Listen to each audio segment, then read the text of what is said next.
and welcome. I'm sorry I was a little late putting the stream up, later than I usually am. I did a very foolish thing.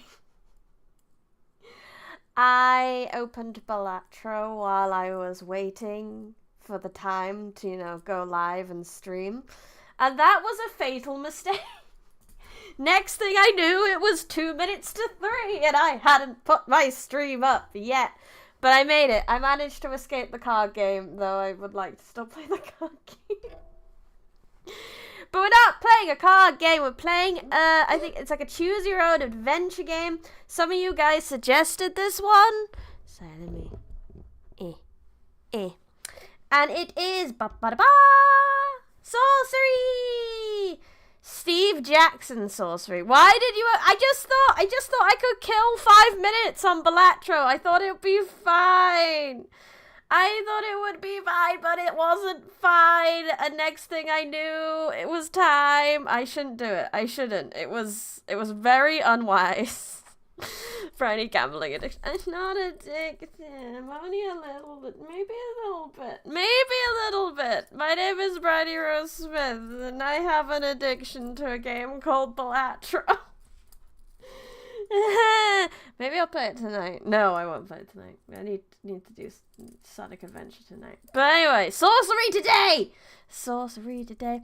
Please let me know if you would like me to donate money to cover the shipping cost for the potato. No! Don't you worry about it! I've made sure that the cost is kind of high for the potato because the idea is I can cover the shipping costs. Because, like, a tenner of that... It says 20... I put it for £25. Like, a tenner of that is... mostly covers the cost of the materials, and then a tenner of that is like for my labor payment, and then like the 5 is to hopefully like cover the potato transit costs. So don't you worry about that. You just get your orders in. There's only 5 potatoes. 5 potatoes. Do. Oh, yeah, I just got your payment in. I will make sure you get your potato. There's only 5. If you do miss these 5 potatoes, then we could potentially work out a commission deal. But, yeah. Get your butt onto www.bridierosmith.co.uk and order a potato today! You get hired, bro. I'm not having luck, bro. That's sad. I want potato, but sadly, I must spend money on stuff like dentistry. Yeah, that's fair. I also think you're in the EU as well, aren't you, Normal Size Phantom? So I can't deliver to you anyway. I'm really sorry about that. It's such a pain in the butt. I'd love to be able to deliver to our EU brethren, but I cannot. Because they said... Because the world said no. The EU said no. They have too many rules, and I can't abide by them because I am too small and do not have the money. Anyway! Let's play this game. There's no sound at the moment. There isn't until you get a bit further in. I was very confused. Apparently, there's a new game plus. But we haven't even done new game yet. But we can pick who we want to be. I want to be the lady. You're American? I thought you were Italian. Fair enough, then. Da-da, da-da-da. Let me know if the volume... Why is it coming through that channel? And that... What the fuck? I just had to look at them all.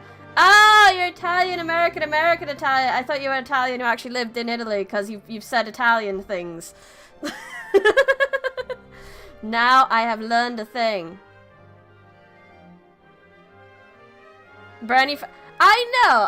The Americans are very diverse. They have a lot of people in their midst. So it's not too surprising. But I don't know. I just hear someone saying Italian things. I'm going to assume they are from Italia. But anyway, should we read the thing? You have walked the wilds of Kakabad. Through oh good lord, the fantasy names. Bridie must learn the horrible truth. New Jersey is real.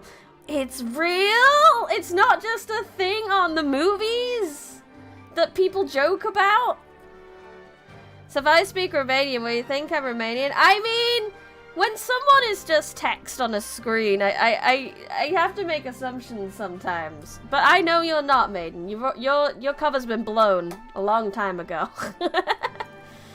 Through Caher in the spiteful backlands, all the way to Mampang, you have survived traps, thieves, serpents, and vengeful gods. And now it is here, the crown of kings. What?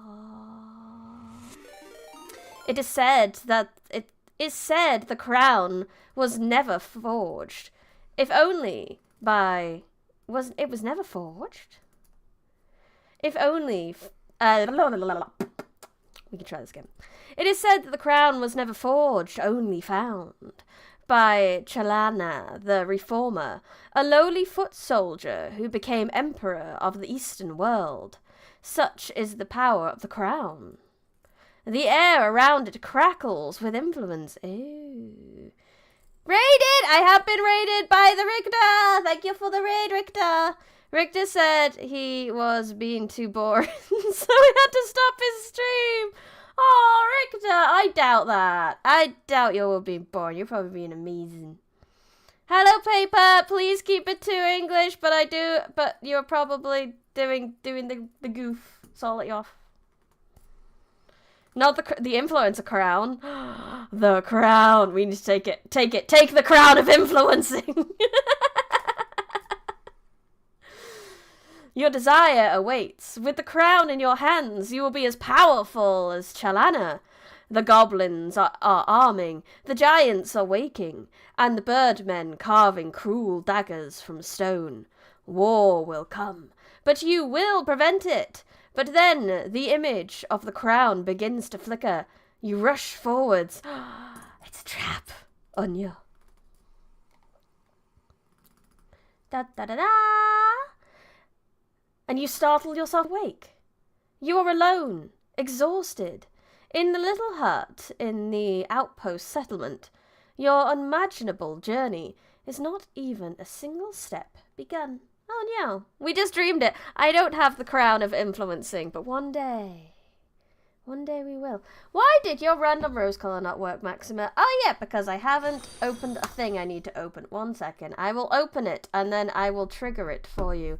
Maiden, I can't believe you weren't following me on Twitch until right now. Thank you for the follow. I will trigger random rose colour for Maxima. I know, fucking rude. How dare you? I mean, was I following you? I should follow you back. Yeah, I was already following you. It's fine. So I can be rightfully mad now.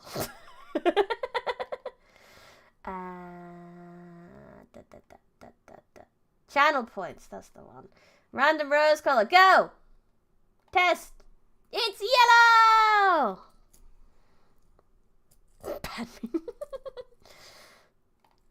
Let's go on an adventure. Inkle presents. What are you presenting?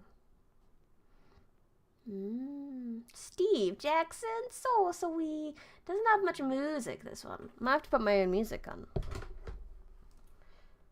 Part 1, the Shemutani Hills.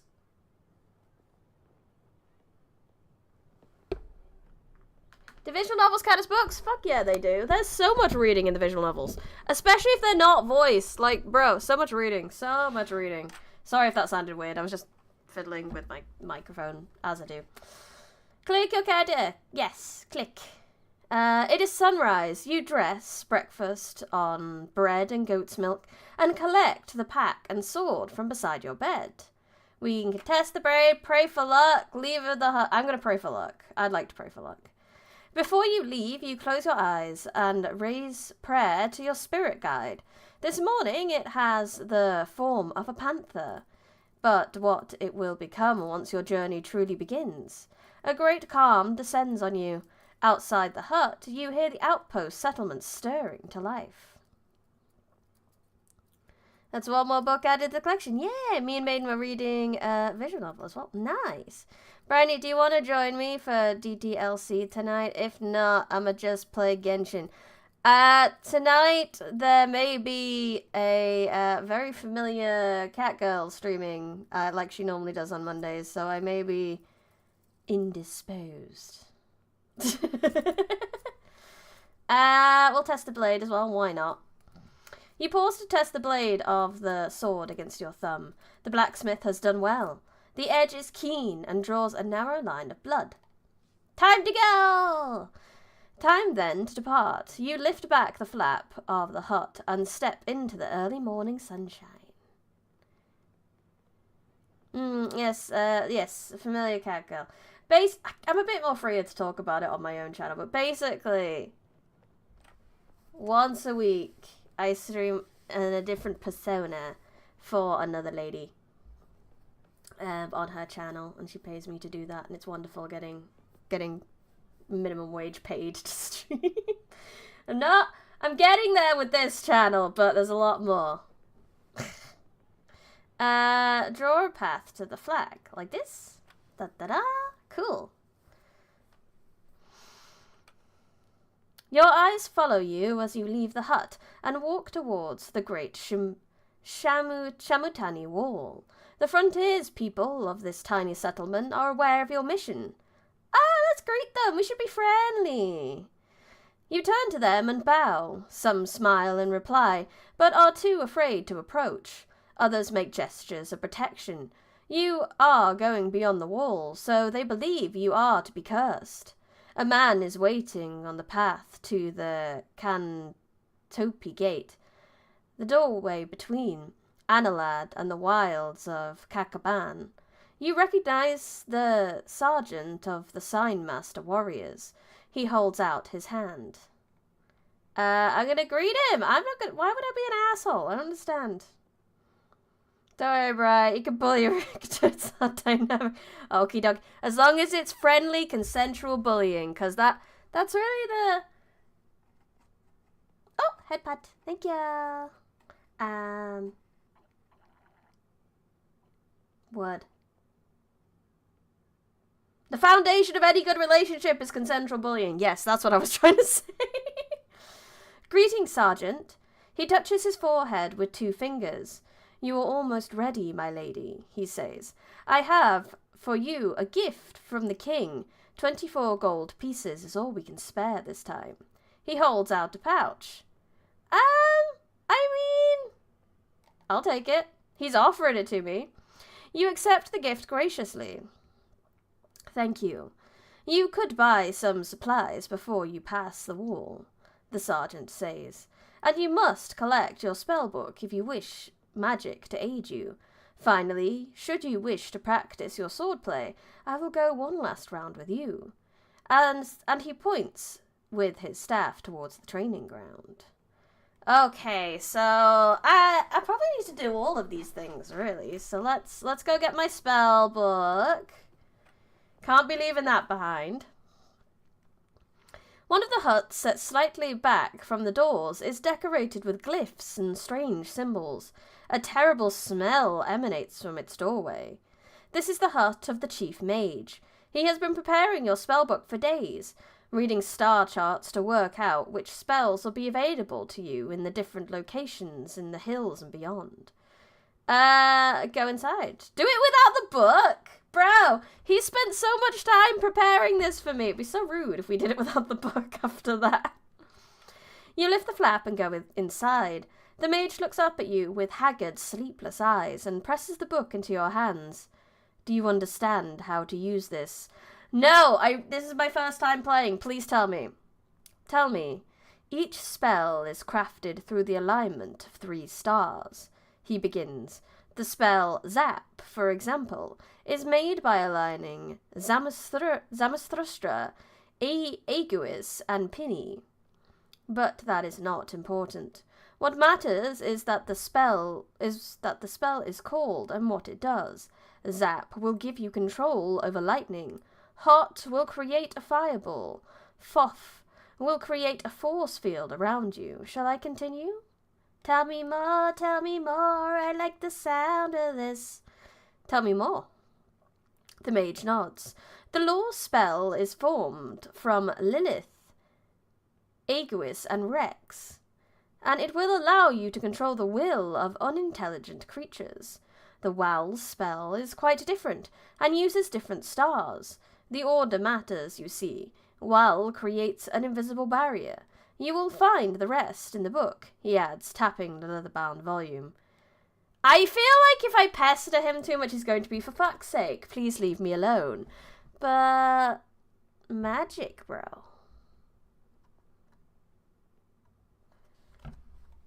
So is there really no... Because I'm not getting any sound from it. I don't know about you guys. Oh, there is! It's just quiet in my headphones. Oh, okay. Can you guys actually hear that, though? There we go. It's just very quiet. Okie dokie. No! Wait! Okay, cool. I thought I clicked out of it. Never underestimate the pettiness of a wizard. I know. I think... But I want to know more. I want to know more. The mage looks surprised. Well, the top spell is useful for locks. Walk will shield you in the battle, and dumb will cause clumsiness. He scratches absently at his ear. Remember, some spells cost you effort to use, but the ones that don't will not work without focus.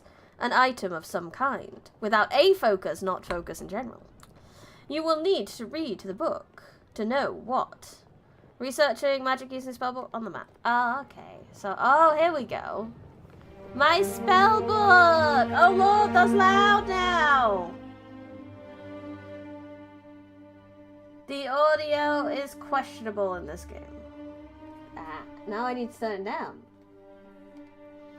This volume contains 48 spells, the highcraft, as discovered and passed down from generations of sorcerers from the earliest days of the Eastern world.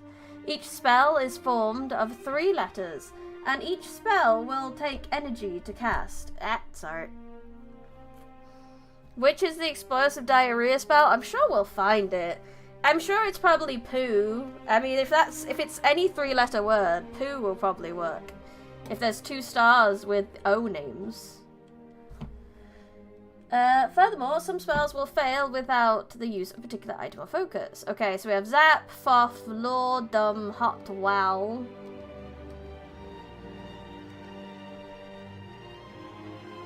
Raz.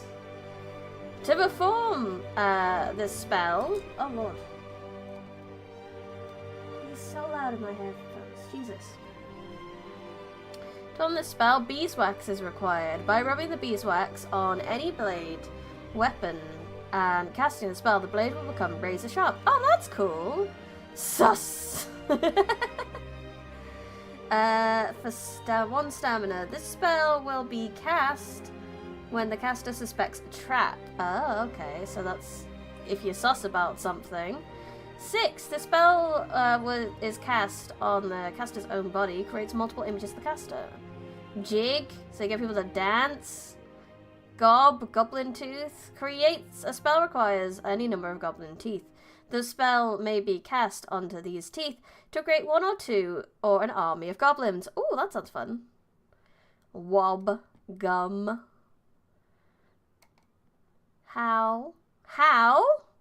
This spell to be used in perilous situations when information about the safest way of escape is desired. Interesting. Dark medicinal potions. Dud. Very cool. I once tried adapting sorcery into a D&D campaign. The spellbook was easily one of the biggest hurdles translating it. Yeah, they're very, very specific. I can imagine that was tricky. Let's buy some rations. Very important. Small traders in the settlement supply the site master warriors with weapons, armor, food, and clothing. You go over with the sergeant to stand. You go over with the sergeant to a stall selling flatbreads and cheese.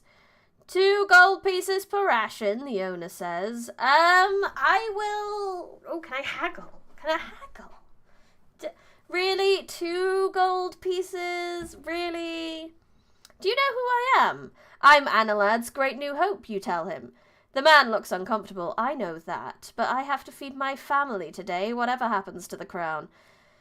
Fine. Oi! Larry, get off my hair! You gremlin, you. Hair-eating gremlin. But welcome. And welcome, Pori. I never said welcome. And welcome, Peppa. Did I say welcome? I don't know.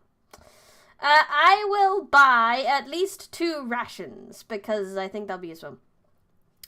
You hand over your coins, and the man places 2 rations carefully into your pack. You must be sure to eat every day or you will suffer, the sergeant tells you, standing at your side. Eating more will give you extra strength, but it is not necessary. Okay, last but not least, to the training grounds. Let's go test our sword. You walk with the sergeant to the training grounds, and he wraps the base of his staff in leather. Ready, my sword. Let's do some test. Oh, it's gone so quiet again.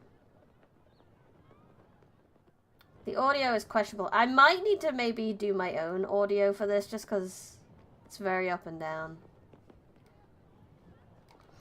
To begin, the sergeant says, we will practice stances. First, defend yourself against me. Choose your attack power by dragging your character sideways. To defend, stay fully left. Okay, so you do that, and then you... okay. The Sightmaster is a powerful enemy. By defeating, you will receive the bare minimum damage from any attack he makes. The Sightmaster Sergeant chooses a strong attack. You turn it away with minimum impact. I will now defend, he says. Whatever attack you play will damage me, but a strong attack will use up more power. You should choose a weak attack. Naruhodo. Hello, Shrimpy, welcome. Took a jab, side swipe, cut. Charge! So probably like just a side swipe. We'll go for that. You swing with a weak attack, rushing the Sightmaster Sergeant, who is defending. Good choice, a stronger attack would have wasted more power. My next attack will be of the medium strength, he declares, but you will be able to overpower me.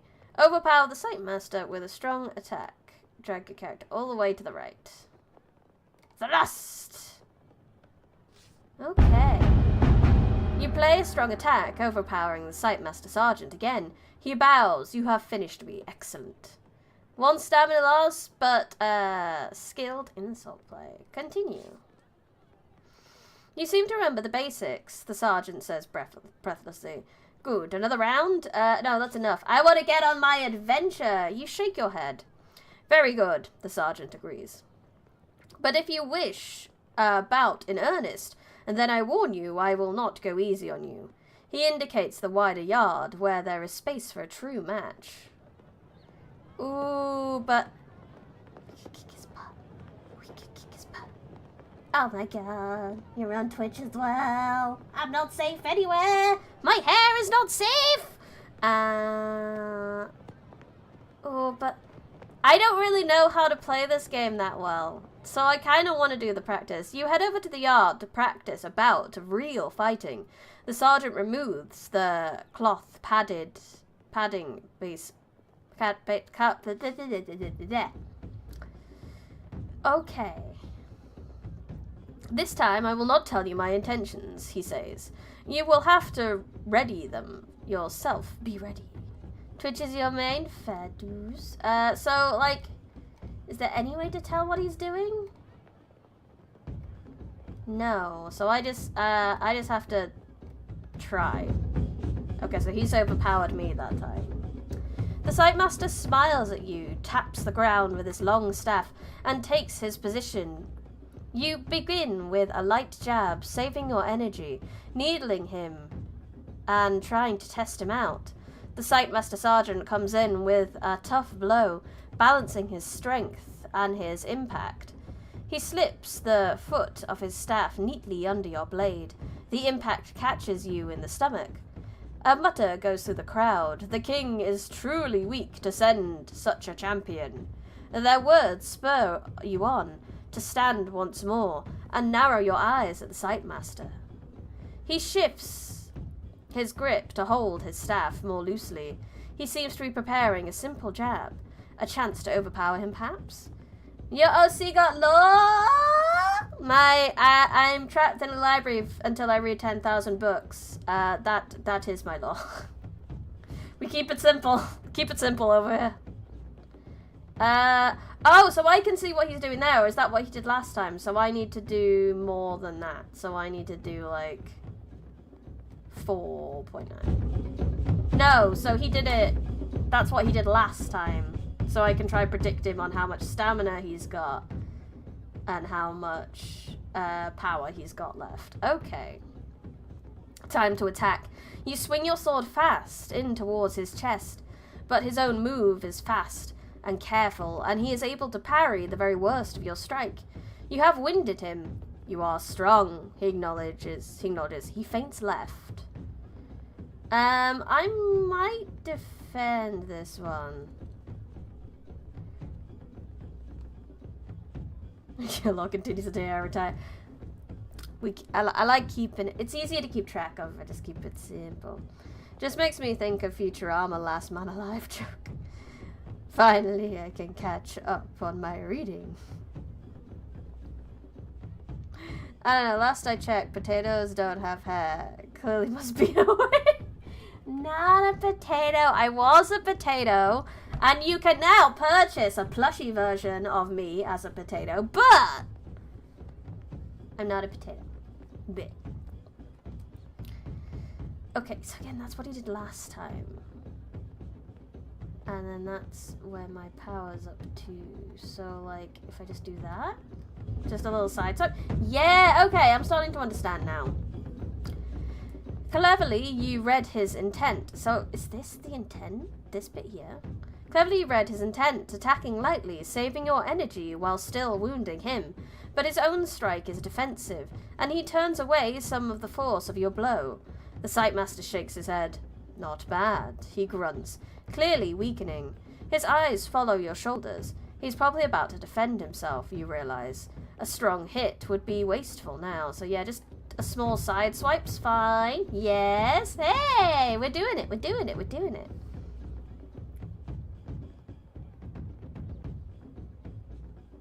Not wanting to read the last book of the series because you don't want to attend.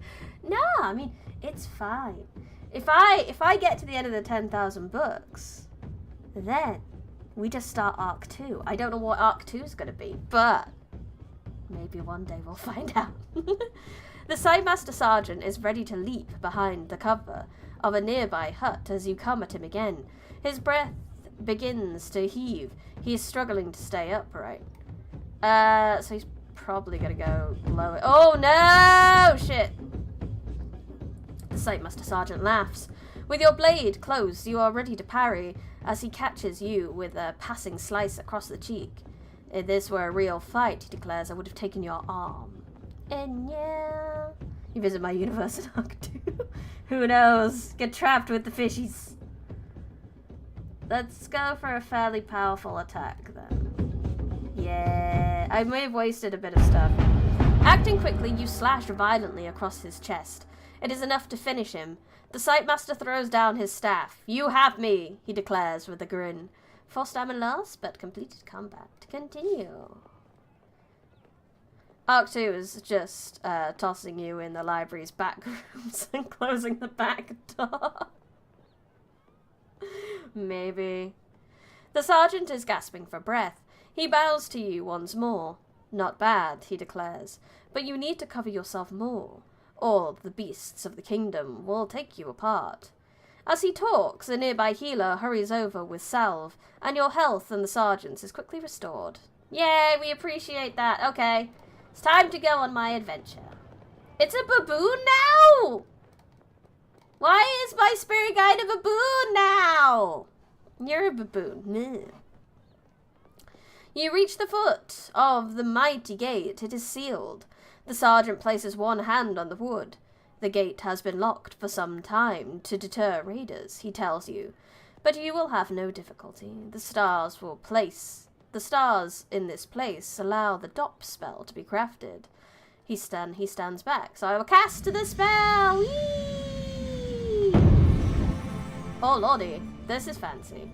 We want dop. D. O. No? Okay, D. D.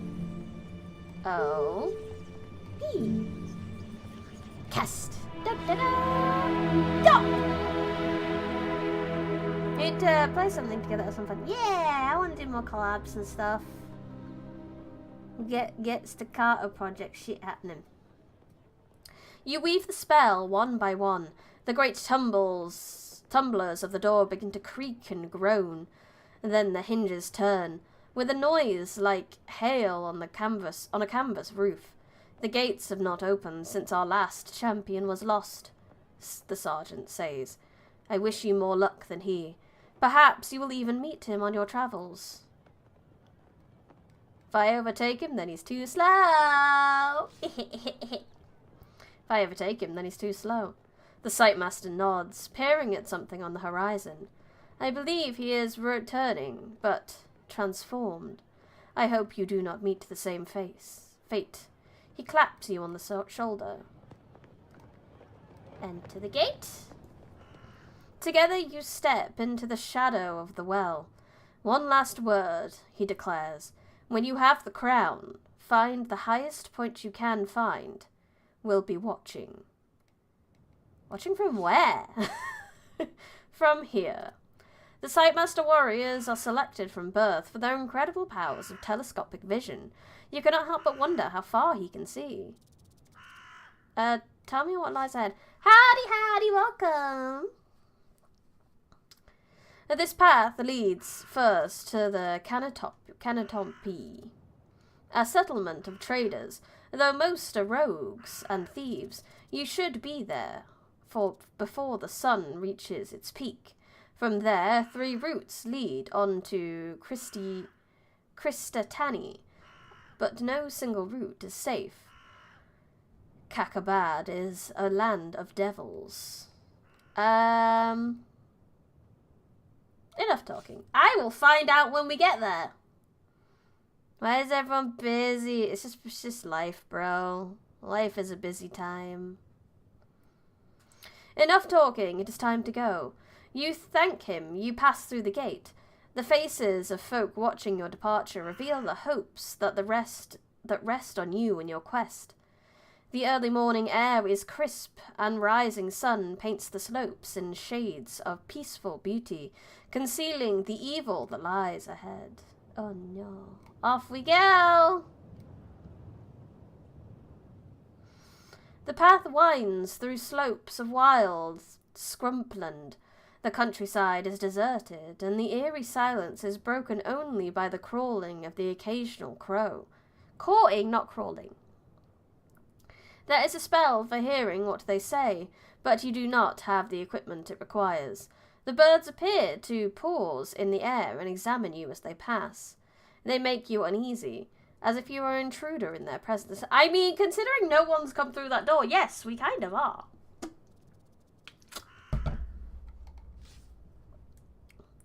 Barely an hour beyond the wall, the air begins to grow foul. The Shamuanti hills are infested with the pestilence of the backlands. It saps energy from your body, leaving you feeling nauseous and weak. Cover my mouth, I guess. You cover your mouth with your neck scarf, but it does no good. They warned you of this. You will grow accustomed to it as long as you are here. But for the moment, you must be careful. Your maximum stamina is decreased. Shit. You can see your stamina at the top of the screen. If it reaches 0, you'll be too tired to carry on. Stamina will be regained up to the maximum by eating rations or resting. Okay. So, we can do the low rise or travel cross country. Well, given my stamina's kind of naff right now, let's just go to the low rise. Another hour passes, and you crest a small hillock, from the top of which you can see the path continuing downwards to a small settlement of huts.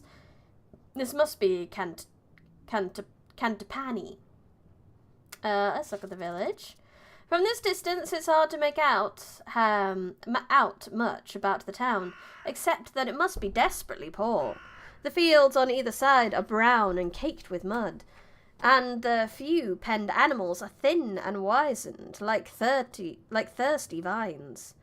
No wonder the Sightmaster warriors don't trouble themselves to protect this place. There is nothing here to protect. Avoid the village or go in the village. Right, we've been told the village isn't that great, and it doesn't look great either. So let's... But I could get a rest, but they could steal my gold, but I could use my gold. Yeah, fuck it, let's go to the village. Of course, if you were scared of a town like Cantapani, then you could not hope to survive in Kakabad proper. You follow the path down into the town. Reminds me of KH, 100 Acre Wood level. Yeah, I guess it is kind of like that. Is Brady scared of the poor? No. The round huts are made of hard-baked, bright clay, and the roofs are thinly thatched.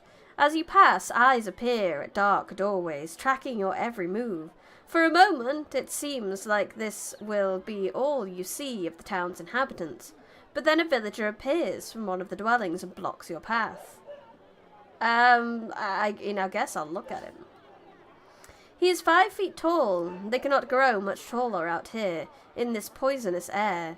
He has thick, set arms and thighs, and is half clothed in tattered breeches. His eyes are wild, and his long red hair and beard stand out from the rest of his wiry tangle. "Halt, stranger!" he commands. "What business do you have in Cantapani?" I have rations. I ain't that hungry. I want to buy equipment? He grunts, but you can see he is pleased. With emotion, he encourages you to follow, taking you through the village to a large hut. Yay! We invest in the poor towns. We give them money. A storage house, let's go. Inside, you find the building is a storage house. A quartermaster, somewhat plumper than your guide, is seated at the table. Wait to be introduced, I think. This lady here is here to do business, the villager explains. Get out of here, flea, the fat man replies, getting up from his seat to hustle the villager out. Then he turns to you with a smile and beckons you to sit. Greetings, stranger, he purrs. Shall I show you my wares? Do you treat your customers so roughly? Do you treat your customers so roughly as your neighbours? You ask, unimpressed by his attitude towards the poor villager. Hello, Jumbo Hop, welcome. Walks confidently into Birmingham. I'll get his commission, the fat man replied gruffly, if you buy. Cool, show me what you have, I guess. Then show me what you have. The man wags a finger, wait here. He disappears for a moment into a side room. I will wait. I have been told to wait, I'll wait. Show me your wares. You wait, and the merchant returns carrying a large box. For you, he declares, moving his hands as he speaks. You've come to the right place. This collection, the very best, are most strange and interesting artifacts. Collected, or from, totally collected from other travellers who have come this way. He begins to lay the items in front of you, treating each with great care. You have 20 gold pieces to spend, but is there anything you want to buy? I can go out of this, can't I? So, there's a couple of, a pebble for the pot. Ooh, fog. Sand for mud. Nose plugs. Skull cap. Black face mask. This spell, while wearing a black mask, will create a terrible fear within another's mind. That's terrifying. Gold back mirror requires a jewel of gold. This spell, when the spell's cast, any creature or humans nearby will take immediate disliking to the caster. Hey, would you like to hate me? Show me your wares. He's by the dinner first. This mysterious object curses all those who lay eyes on it. It's called the Wii. But I just thought I'd look at a few different things. So firewater, peppermint, stone dust. Special stone dust can be thrown at a creature. This spell being cast within seconds, the intended victim will petrify. Interesting. Galhorn, yellow powder. A staff of oak sapling. Christ, brass pendulum. Okay, there's a lot. There's a lot. A potion, a musical pipe, a weapon, a leather bag, a jewel. I don't really want the jewel because it makes people hate me. Makes everyone hate the caster. I feel like there are much easier ways to do that without invoking arcane mysteries of the universe. Definitely. Definitely. I think I would like a potion. You lift a flask containing some kind of potion from the box and turn it between your hands. The liquid inside is thick and purple. What does it do? The merchant smiles. I am a mere tradesman, he answers, but I assure you, it is of the finest quality for everything I sell. Only the finest will do. I wonder if there's anything in the book that requires a weird purple potion. Z. Question mark. This is the most formidable spell in lore, but no one knows why. In all recorded history, the spell has only been cast once by a powerful necromancer from Vtuber, who was never seen again. Its effects are unknown. The necromancer's notes were found, but were crazed and unclear. Treat with extreme caution. I mean, the jewel could be the sun jewel. This spell could only be cast upon the yellow sun jewel. Once cast, the jewel will glow either brilliantly to dazzle attacking creatures, or just light enough to be a torch. That could be very useful. So we're yellow powder. No, is there a purple potion? Sand, purple. Medicinal potion. Medicinal potions will, while this spell is active, heal any creature who drinks them. The potions may be used by the caster, but will not bring a being who is actually back to life. That seems like it could be quite useful. I'm gonna go with the potion. Yeah, fuck it, I'll take it. You hand over 4 coins to the merchant and take the flask, whatever it is. I will give it a sniff. You slip back the stopper and take a cautious sniff. The smell is truly appalling, and you seal it up again. Blimberry, what is it used for? The merchant watches, arms folded, giving no offer of reversing the trade. Please, says the merchant, something else today. You have 16 gold pieces to spend. Bro, why do you know how many gold pieces I have? I didn't show you, or at least I wouldn't have. Maybe a bag? You lift a bag from the table, and its contents rattle. Teeth, the merchant replies, showing his own little finest creature teeth. Only 3 gold pieces. Oh, we could get an army of goblins from this bag. Yes, what kind of creatures? You ask. Goblins, giants, or mole rats, all sorts, the merchant replies. I could tell you myself, but I'm no expert. But there's 10 or 12 in there. 3 gold pieces. It's a good price. Yeah, fuck it, I'll take that. I could get a small army of goblins. I'm happy with that.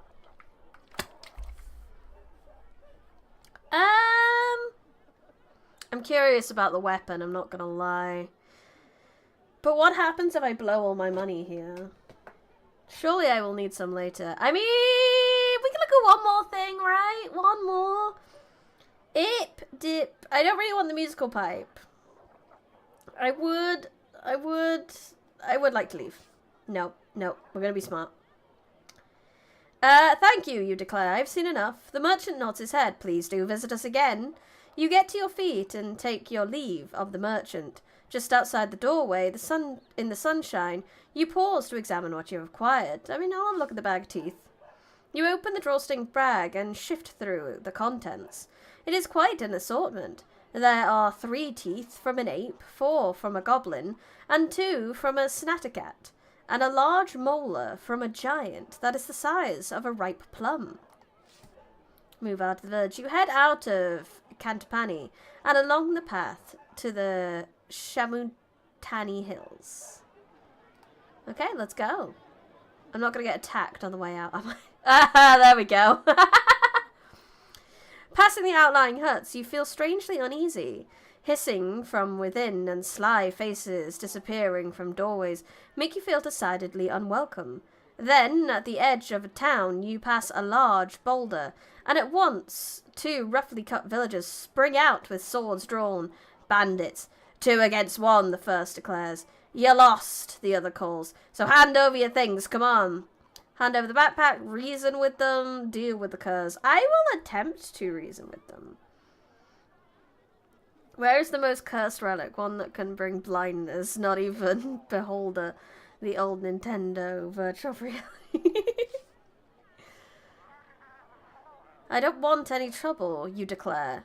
The first bandit edges forward, a sword tickling your chest. Running you through? No.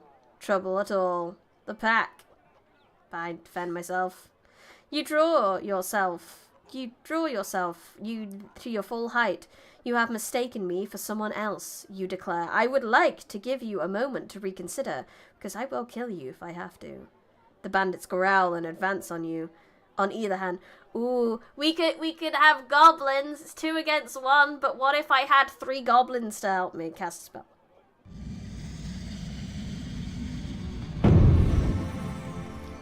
What if... Oh no, we don't have any gobs.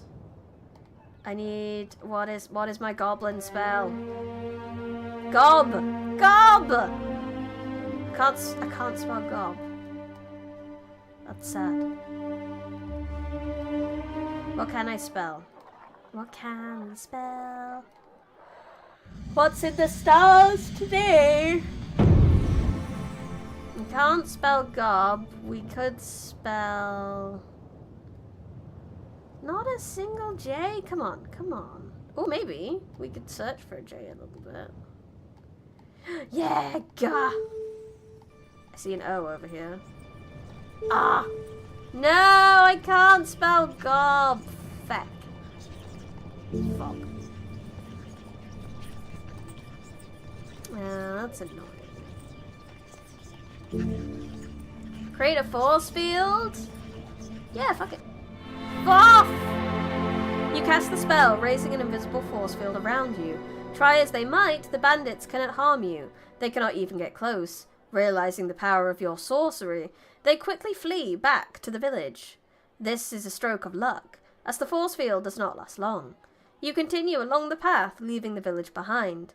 About half an hour later, you reach the start of the climb into the hills proper and continue upwards. Heck yeah! I managed to not have to fight them! Yay! You will regret messing with me. Now please wait a moment while I look at the spell I need. The true mage way of doing things. If you're a mage and you're not doing it that way, then really, are you really a good mage? You're probably a better mage, but you're not that good of a mage, really. Really. Climb into the hills! Leaving Cantapani behind marks a true start of the wilderness. Beyond that tiny outpost, there are scattered homesteads, enclave, Kaher. Or is it silent K? Is it just Kaher? I don't know. Fantasy names! A thriving city port, but all are touched by cruelty, isolation, and fear. The backlands and the long shadow cast by Mampeng Fortress darken everything. And with the crown gone, And with the crown stolen, things can only grow worse. In the long years since Chalana the Reformer founded the Alliance, the crown has been passed from kingdom to kingdom, every 4 years, ensuring each one had a turn to lead, but no more. Riddlestone, Glendeland, Galantrina, and Bree have all enjoyed its power, but not Analand. But when the crown came to Analand, it was stolen by birdmen from Zaman and carried off to Mampeng. With the crown, the Archmage will be unstoppably powerful. There is no chance of sending an army against him. A military force would not survive the journey. So here you are, a lone adventurer walking the long path to Mampeng alone. 5 minutes later, you reach a fork in the road. The sergeant, for all his eyesight, hadn't mentioned this. There's not going to be, like, one of them, like, guys who says the other guy is lying on this fork, is there? The road splits at the base of a gigantic tree, but does not rejoin on the other side. The left path winds down into a valley, the right rises up slope towards the first thick forest of the hills. Let's have a look right. It's hard to see much further up the hill. The forest is sudden and thick, and the path narrow. It may be hard going in that direction, but the hills will involve a lot of climbing eventually, and you may get a decent view of the next leg at the top of the ridge. And on the left path, you pause to consider the lower route. The river is there, the path follows the left bank. It is a safer route, secluded and protected, but the curve of the landscape would mean you are almost backtracking. You are about to make your choice when you hear a faint cry from somewhere close at hand. I'm going to look around. You look around, then finally look up to see into the branches of the tree. A pair of wizened, callous feet are dangling down over your head, about to drop, perhaps. Who's there? The voice cries again, a little more boldly this time. Obi! Help! Help! Who is that? Look at him! Feet for free? What a treat! It is the voice of a feeble, wiry old man. Stepping back a little, you can see him clearly, as thin as sticks, and dressed in dirt rags. I'll help him down. Swinging yourself onto the lowest branch of the tree, you reach up and grab the old man by the waist. He is light as a leaf, and within a moment you have him lifted to the ground. Thanks for that, he remarks, brushing himself down, and almost knocking himself over in the process. I was just starting to get a bit, perturbed, but I'm on the safe now. He seems remarkably confident, considering the slightest tumble might break him to bits. This is too quiet. I'm just gonna get some, background music on. This is too quiet. We need some adventuring music.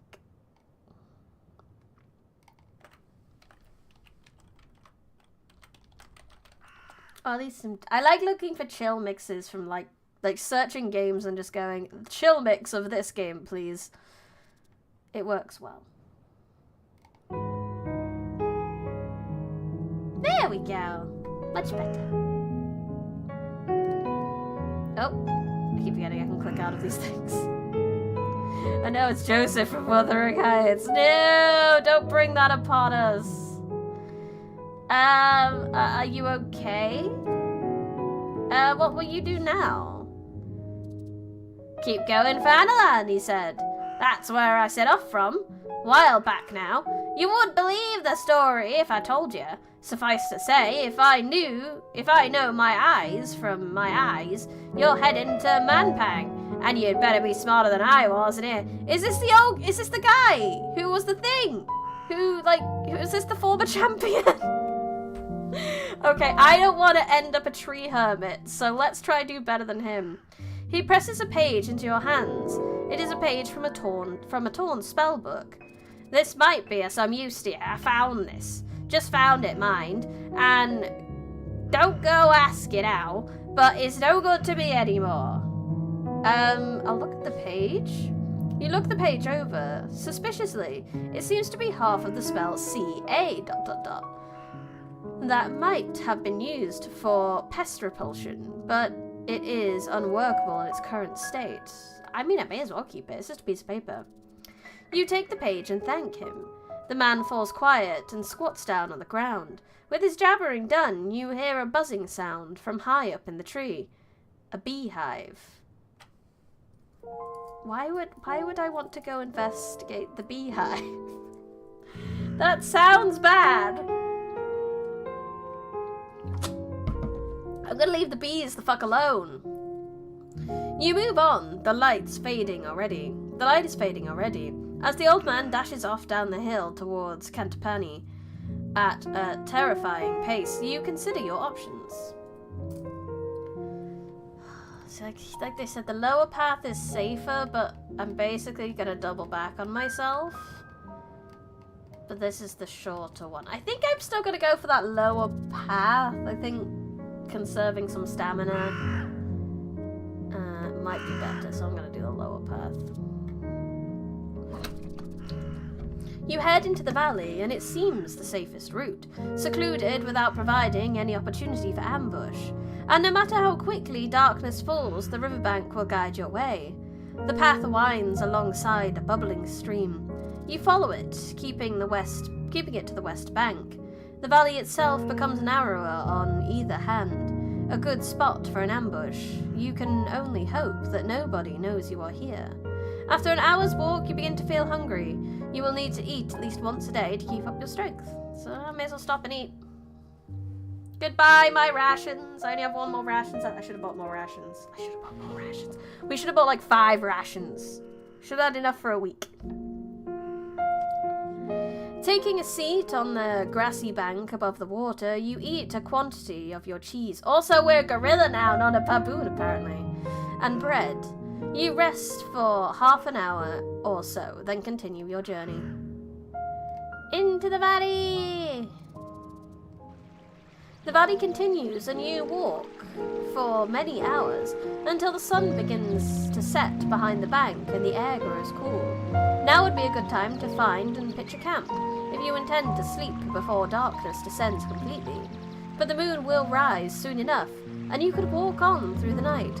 Somewhere beyond this valley, there are a village with real beds. I might keep walking.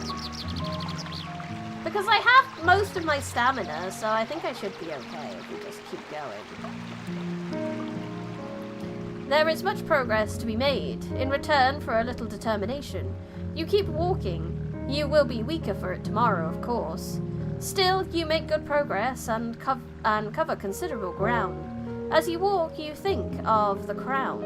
It calls you onwards already, even though you have never seen it. It is as if it knows your name and is waiting for you, deep in the fortress of Mampang.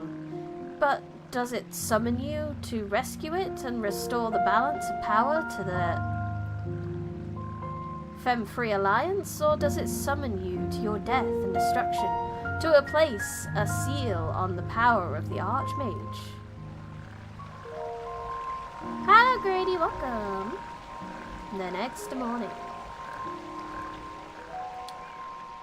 The next morning is cool and good for walking. You feel the presence of your spirit, the gorilla, close nearby. Its form has changed since you left Analand, just as you have changed, but it is still walking beside you. In the temple, they taught you that prayer to your spirit could heal disease, lift curses, even save you from certain death. But spirits are not generous, and decline to help often. You can ask the spirit for aid using the pray button. Pray! I don't really need it. I'll be fine. Gotta go to the dentist. Good luck saving the kingdom. Thanks, double-sized fandom. I'll do my best. The king of the great ape's creature of honor and good faith, who accepts both danger and misfortune as traveling companions without hesitation. I don't really need healing, so that's okay. I would like to... Where's my next flag? Can I not just... Where am I supposed to go? Do I have to? Is it I have to do it as a tutorial thing? I might have to do it as a tutorial thing. Okay, perfect. Okay. Your spirit heard you. You will receive no further help for some time. You are on your own. Good to know. No?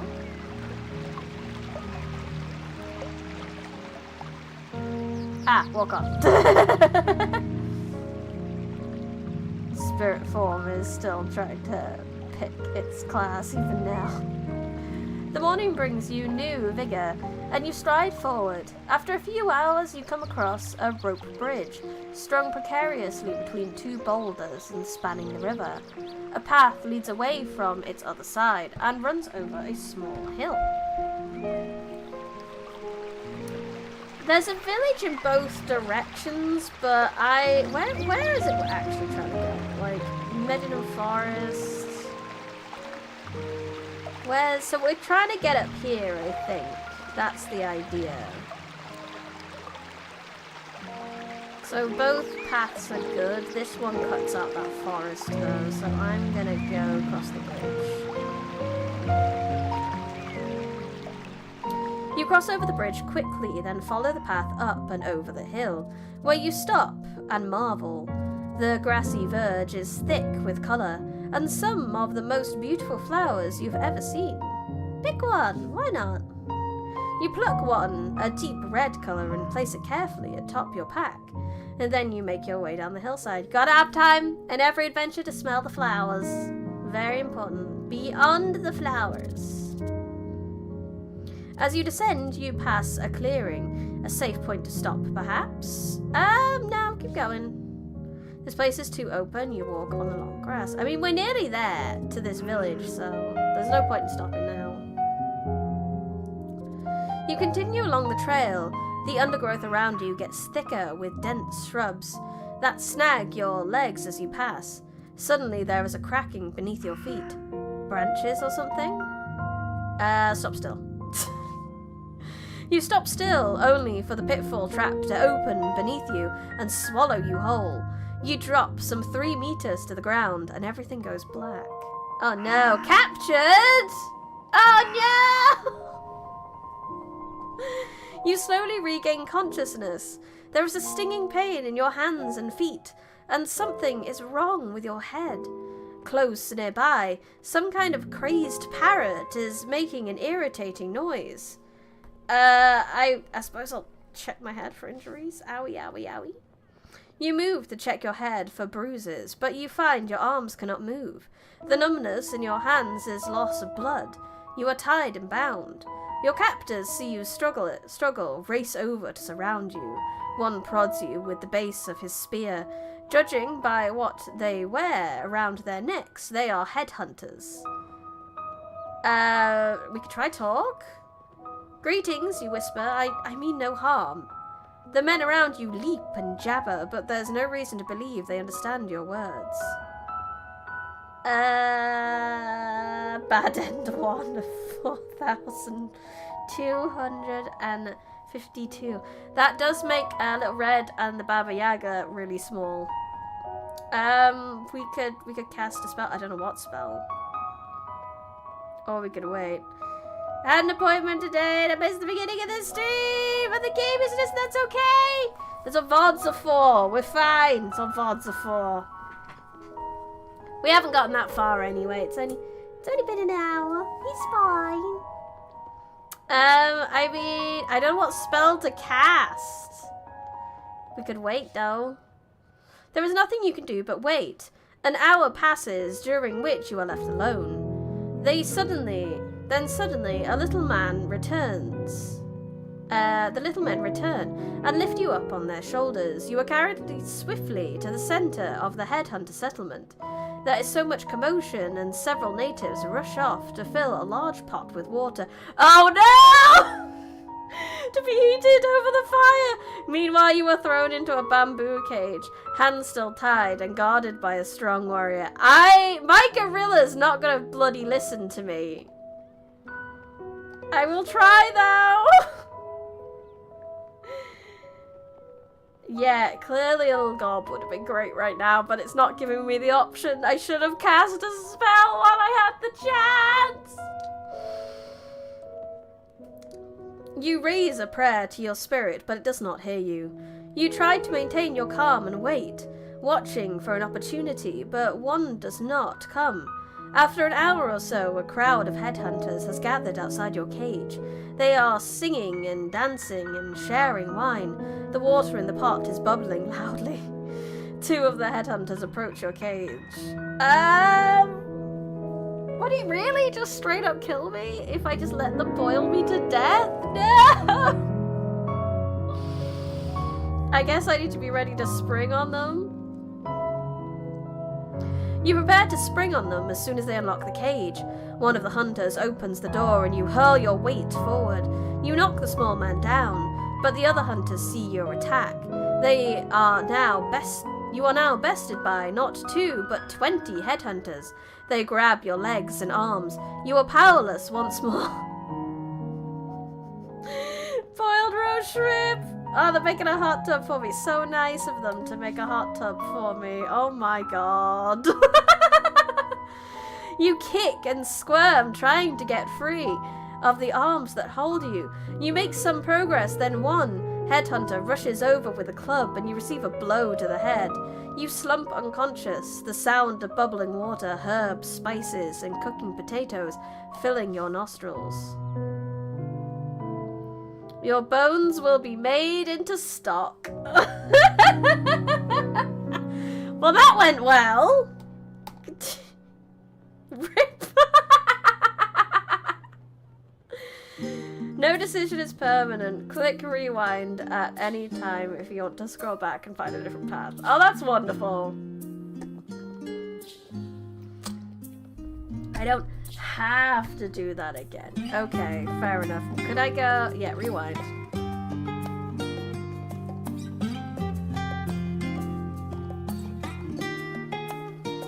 Okay, so I'm gonna lie still and listen. You keep absolutely still, listen closely. The chirping sound is no bird, but a set of 5 or 6 voices. They sound excited, but where are you? Open my eyes. Absolutely rip. Kentucky Fried Cannibals with 12 herbs and spices. Correct.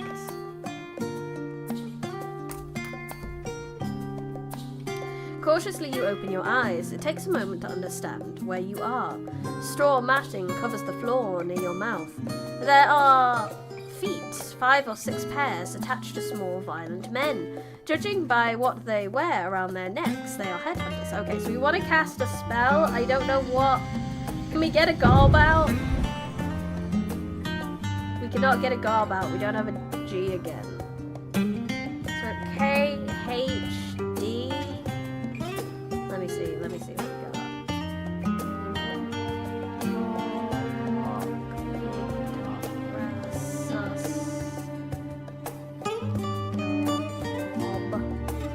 Yob.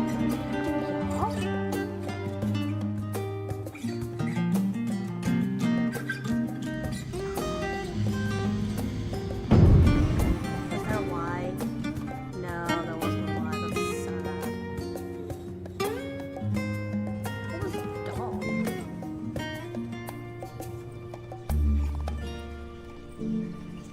Illusion of treasure? No, that's not that.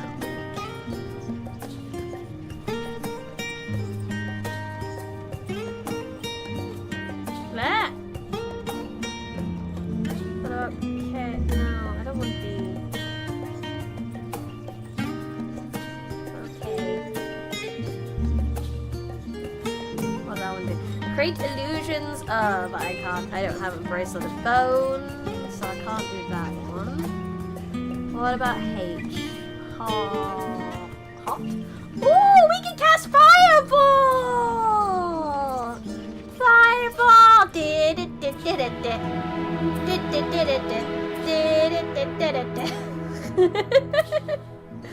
You attempt to weave a spell, but your hand's bound behind your back. You cannot cast it. You still suffer the effects of casting. You collapse back onto the floor of the hut. There is nothing you can do but wait. Fuck! Didn't work! I can't pray for aid either. We tried that. Wait. Wait. Struggle. Dead. Damn! Okay, so that didn't work. Can I rewind further? Oh, I can rewind wherever I want. Okay, so I need to not get captured, shall we? How do you like you be cooked? We gotta cook them! Let's rewind to here in the shrubs, and then if I jump, I can jump clear, so I don't get caught in it in the first place. You leap ahead just in time as the pitfall caves beneath you. You look back, seeing a gaping hole you would have fallen into. I'm gonna keep moving. You keep moving when your foot hits something else. There's the gentlest of clicks. There's so many traps! Duck. You drop to your knees as 3 saplings snap upright in front of you, each fitted with sharpened stakes. You have but a moment to see that they are red with dried blood, before a middle spike connects deck. Ah, and I died! Fuck! Try again. Let's see if we can get through all the traps. So, jump clear. Keep moving. So we know duck isn't right. We need to jump clear again. You jump forwards. No, that doesn't work either. I prefer to be cooked over a low fire in an oven and marinated with barbecue sauce. I know, they could at least marinate it. I want to get into this village for no reason. No! That was wrong. No.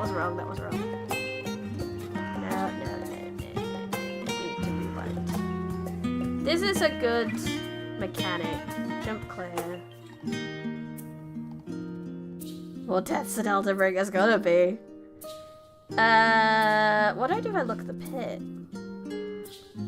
Step back. You step back, narrowly avoiding the impact as the 3 saplings, each set with sharpened stakes, snap upright in front of you. Of course, in stepping back, you fall into the pit behind! You drop oh, fuck's sake! No, we know where that no. So yeah, I can't go that way. But I want my flower! What was the other spells? We could try the illusion spell. Maybe that'll work. Punchy pits. Check for injuries. It's gonna kill me. It's gonna take me straight to cast a spell. So let's try. Was it the D-U Dud? Illusion treasure. Try that. Dud! You attempt to weave a spell, but your hands are bound behind your back. You cannot cast it. You still suffer the effects of the casting. Yeah, okay, we can't do it then. Okay, we're fucked if we go this way. At all. I don't think there's anything more in the red flowers that I could have done differently. You cross the bridge quickly, then follow the path up over the hill. Oh yeah, all I did was pick one and then I could keep moving, but yeah, okay, so that's not. So let's take the other path here, because I know that's a dud. Walk on! Wait, ooh, but what if I go over there now? With my gorilla's protection? Do you think that'll change anything? Let's give it a go. Okay, let's go over now. And I haven't asked my gorilla for aid. So...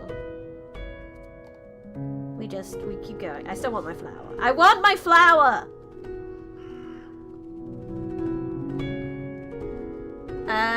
Keep going. I'm gonna die anyway, it's fine. Yeah. This is fine. Well, let's just stop still. Let's just go over there. Plus 100 deaths incoming for this village alone. Maybe.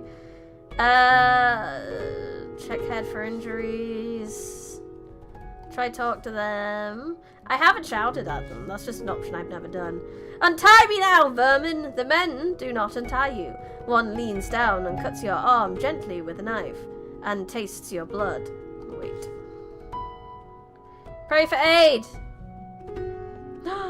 You concentrate, clear your mind, and level your soul, and lift a prayer to the spirit, the gorilla. Your spirit offers freedom, escape, and aid for wanderers. You require all three, but nothing happens. You try again, but it seems your spirit has abandoned you. Fuck! Okay. Well, we tried. So, yeah, we're not going to that town anymore. No flour for us. Let's rewind all the way back.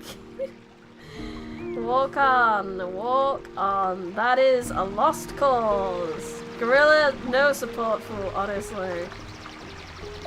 Absolutely no fool.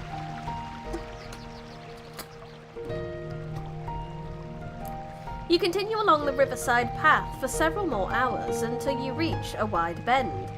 In its elbow is a cluster of huts made of thatched branches and twigs. It is clearly not unoccupied, as smoke rises from a fire set in space between the dwellings, but there is not a sound to be heard. Do you think this village is a bit nicer than the cannibal village? I hope so! You approach cautiously, creeping between the outlying huts, peering through cracks in the walls, but the place does appear truly deserted. Let's approach the center then. You make your way, more boldly now, to the center of the village, where the fire burns. There are stacks of logs nearby. Damn, to think you're gonna miss that red flower required for the trip. Just chase. I have no way out of that. We tried everything. I can't do it. We need to get, maybe there's an item I should have got, or maybe like a weapon that would have helped me out if I bought something way back at the start. This is kind of fun.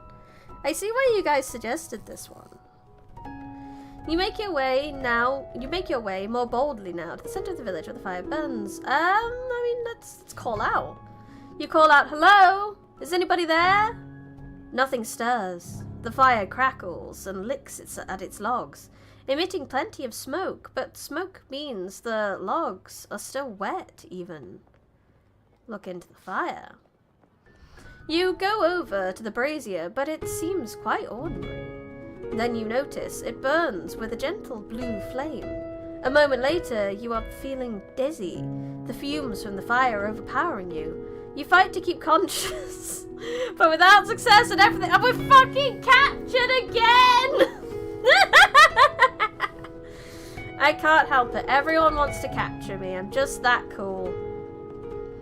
You are tied up on the floor of a hut, and you are not alone. Nearby, you hear the scuffle of many feet. Fuck's sake.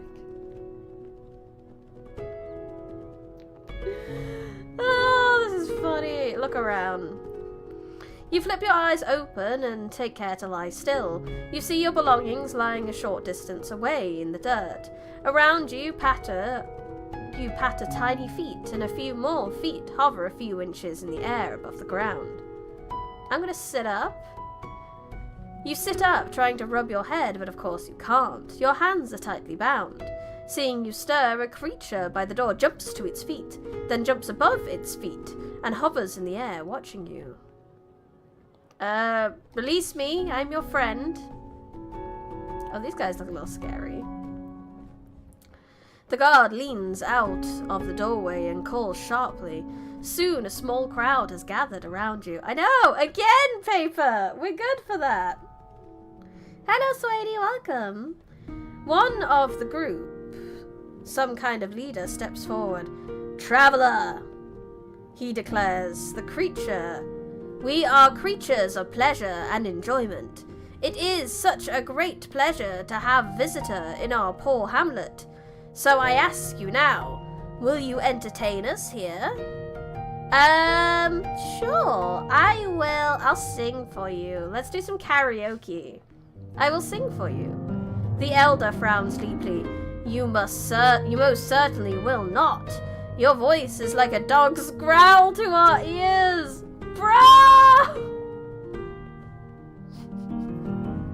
That's so mean. I'm not that bad. Then, I will show you my magic. Then let me show you my magic. The chief claps his hands with glee, and so does the others in the crowd. Excellent. Okay, let's see. I will show you a spell. The elven chief. Oh shit, I should have got that. My hands are tied. It's gonna kill me. Nah! Fuck. What can I cast?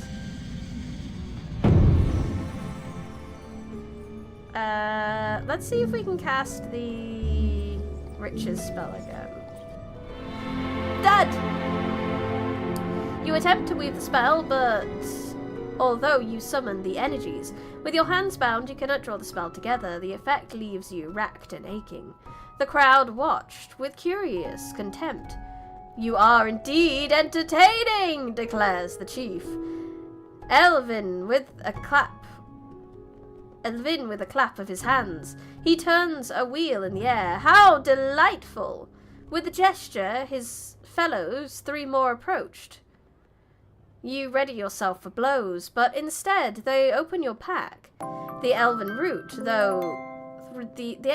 through your things with brutal efficiency, taking what they fancy and tossing the rest back at you.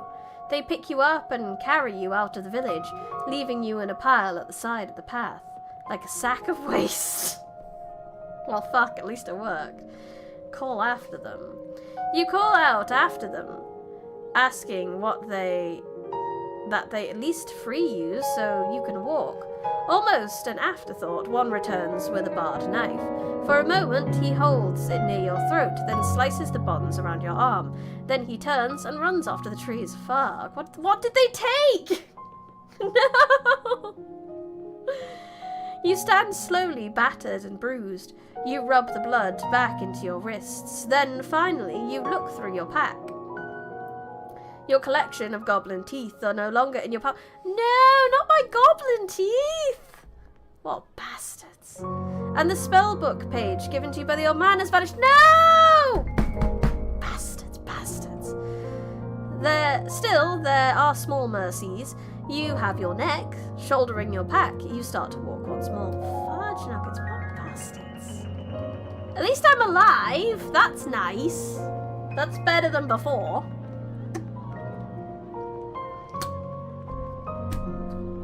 I'm mad they took that thing from the old man, though. CA.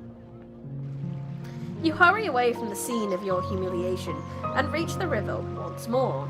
But now the path goes across it. Beyond, you can see a long, wide track with trees lining the left-hand edge and a wide field along the grass on the right. In a fair distance, a curl of smoke indicates a village. The evening is beginning to draw in. It would be good to reach the town before the light is gone. Let's test the bridge first, I guess. Took a detour just to lose a bunch of stuff. But at least I kept my life this time. Before crossing, you make sure to test the guy ropes of the bridge to ensure it is sound. It seems safe enough. Satisfied, you'll make your way across. In the middle of the bridge, a man stops you. Ha! He declares, this is my bridge, and to cross you must pay a toll. For what? You look over the aged guy ropes and warped boards. What is there to pay for? Do you think these bridges build themselves? Do you think it's easy living out here, an outcast from Cristani, trying to feed my children, when barely anyone takes these paths anyway? Now that you look, the man looks quite unwell.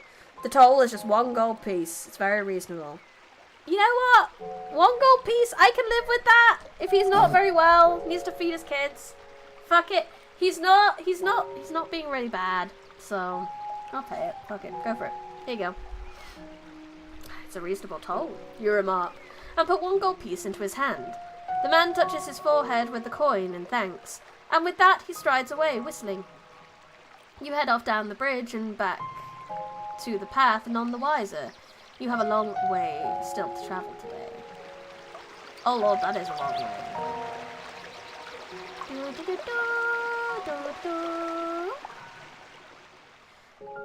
I might need to see if I can get healing soon, or find a time to eat. My stamina's getting kind of low.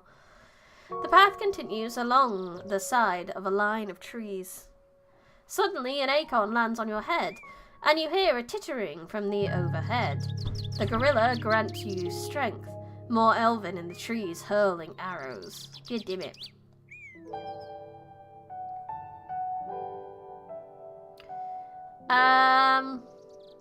Fucking walk on by. Leave me alone, you stupid things. You are pelted with more and more acorns, as well as some sticks and branches. You break into a run as soon as you reach the annoying creatures. Yeah, sod them. The sun is now just past the zenith, and everywhere a dusty heat rises from the blackened earth. You begin to think about where you will stay for the night. Another night of walking will leave you exhausted, but then you see a village set into the hill. Let's have a look at it. The smoke rises from the stacks. The houses are well set, with stone at their base, and thatched roofs of grasses and thick leaves. There is unusually more than just one street running through the centre of the town, but it is as though this place, once rich, has had its heart scooped away. Litter surrounds the buildings, and on the edge of the village rows of empty, abandoned houses. You continue your slow trudge along the path. I mean, I'm gonna go in the village. I'm okay. I don't mind people. Then, to be fair, though, I have had some bad experiences in villages recently. You walk into the village. Young hill dwellers pass you and stare at your strange clothes. You nod back respectfully. I'm going to ignore them. These people are poor and live difficult lives. If your mission fails, they will not survive long. But they cannot survive long here regardless. Talk in an alehouse, rest at the inn. I would like to rest. A nap would be lovely right now. You stop passerby and ask for an inn. They lead you there directly. The woman who runs the place stands in the doorway with her arms folded. Are you from the king? She demands. No. I'm a mere traveller. The woman narrows her eyes at you. This is a guest house, the best in Crestani. Only guests stay, and any guest of mine knows it costs me 3 gold pieces to host a traveller overnight, and to feed them. But it's all between friends. I'll eat first, if that's okay. The only thing certain is death and taxes, unfortunately. I need to eat first. Food's just being served. The woman steps inside and you go inside and sit down. A few minutes later, her husband appears with a steaming pot of skunk bear stew. As he sets down the urn, he catches your eye and immediately turns aside. For a brief moment, you feel you recognize him from somewhere. I'm going to try and remember. You rack your brains as the man hurries about the room. You have an image of him panting and wheezing and holding up a hand for you to halt.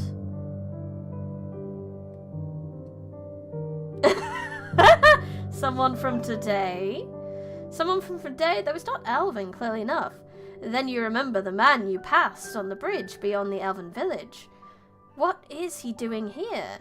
If he runs a toll bridge half a day's walk away, perhaps you should ask him.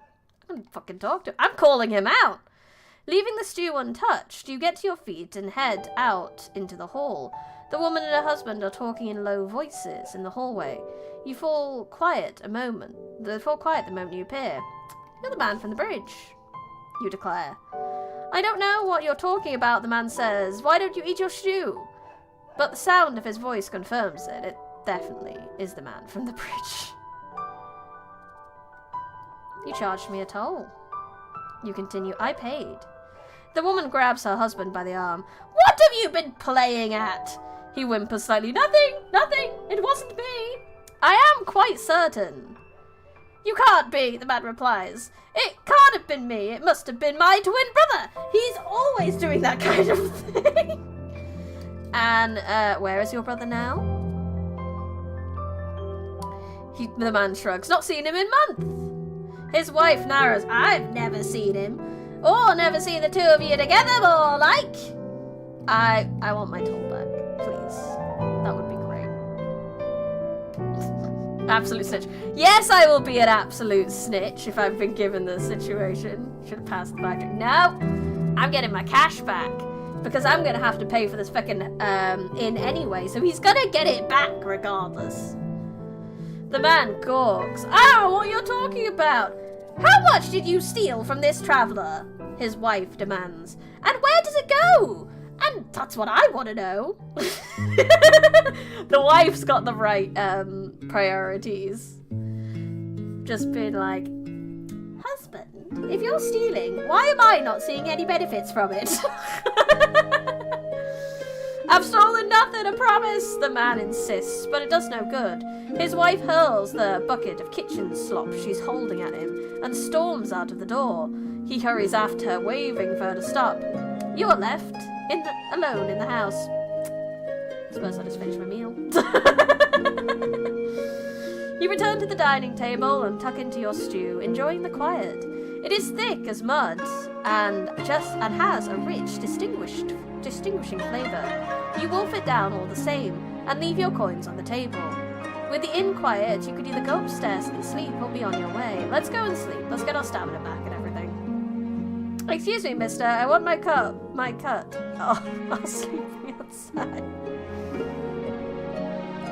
You head for the stairs to the guest room when a figure appears in the doorway. Halt! He declares. Have you seen my brother? He's gone after his wife. Don't say the old lady's thrown him out again, the man shrugs. I'll have to sort that out.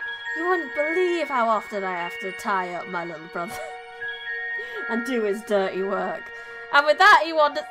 Fuck! There was a twin the whole time! This is a good game. 10 out of 10. Great game. You make your way up to the room. There are 3 other guests already staying and asleep. You settle quickly. The bed is not clean, but it is comfortable, and after the long day and all its narrow escapes, you are grateful beyond measure for the rest. Have a nice sleep. Your dreams are vivid once again. You feel yourself tied up, surrounded by snickering faces. Thin creatures with long fingers are pricking at your pockets and the stitching of your clothing. You feel magic boiling inside you, but it cannot be released. Meanwhile, the food in your bag is rotting, wet through and from the sweat of your back. And in the distance, a deep voice is booming with laughter. The long, cruel fingers of one hand are curled around the metal frame of a crown, and with the other, he beckons you forward, as if into a trap. Bryony is morally corrupt. Yes. Yes, I am. Correct. Oh, can't I just stay here? It's nice here. They're entertaining. But let's go. Let me have a quick drink. A lot of reading.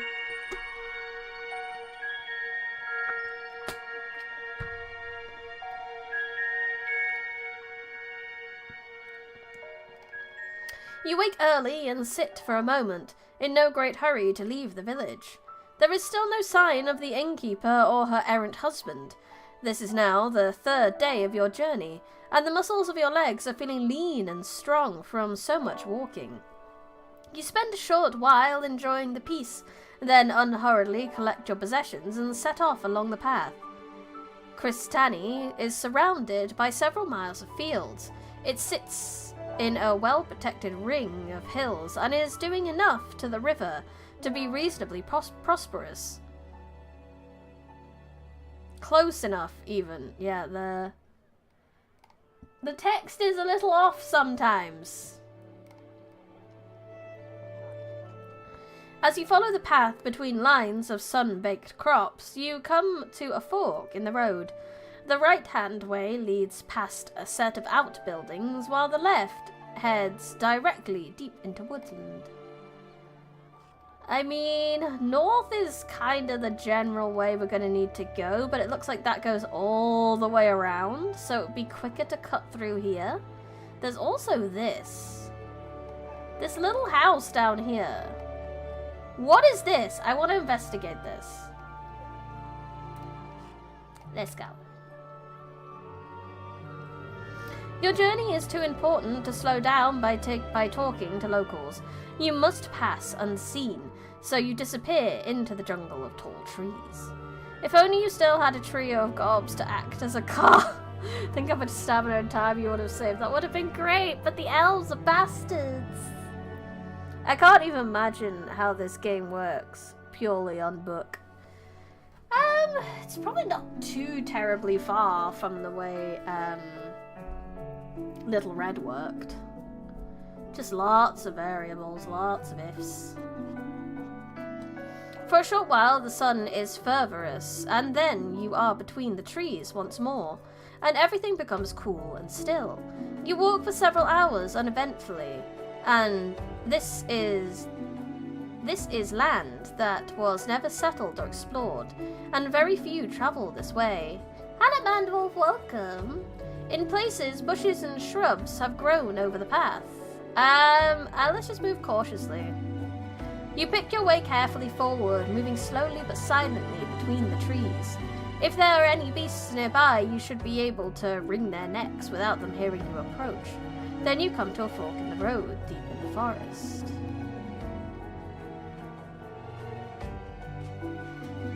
Someone has thought to make a sign, perhaps as a guide or perhaps as a warning.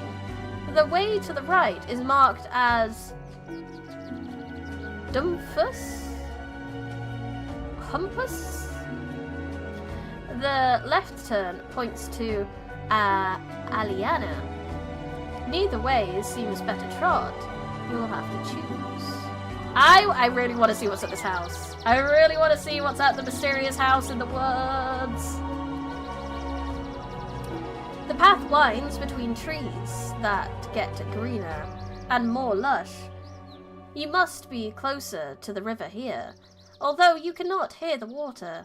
After about half an hour's walk through dappled shade, you come across a well-built hut.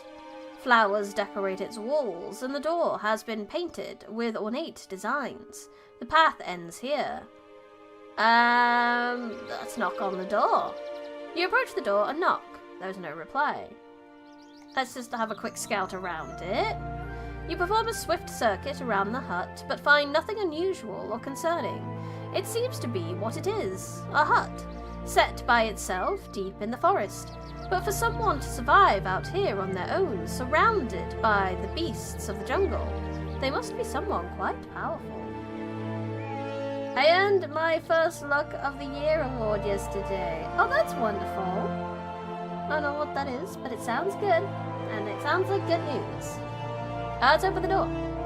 You push open the door and stride inside. Into the house. There's a Baba Yaga inside.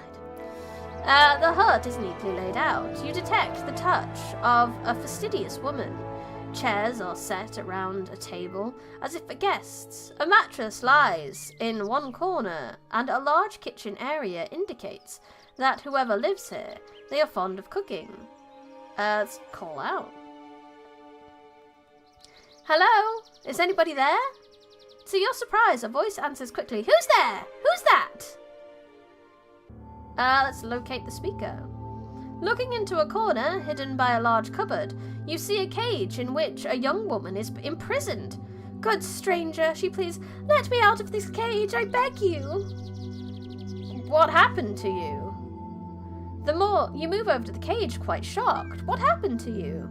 Oh, good stranger, she wails. I have been locked up here for 2 days. It was the Elvins that did it. Those mischievous, prankful Elvins. Please, you must help me. I have not eaten, and they left me here. Where I can see all my cooking things, but cannot reach them. I'll help you. I'll help you. Going over to the cage, you try the door. It's locked, of course. I should be able to use magic. Stand back. You roll up, you declare and roll up your sleeves. What's the lock spell we've got? You enter the door. Enter the door. It's another pit fall into a stew pot. Fuck that. I need to... One moment, good maiden. I need to look at my spell book again. Dob. We need Dob. Dob.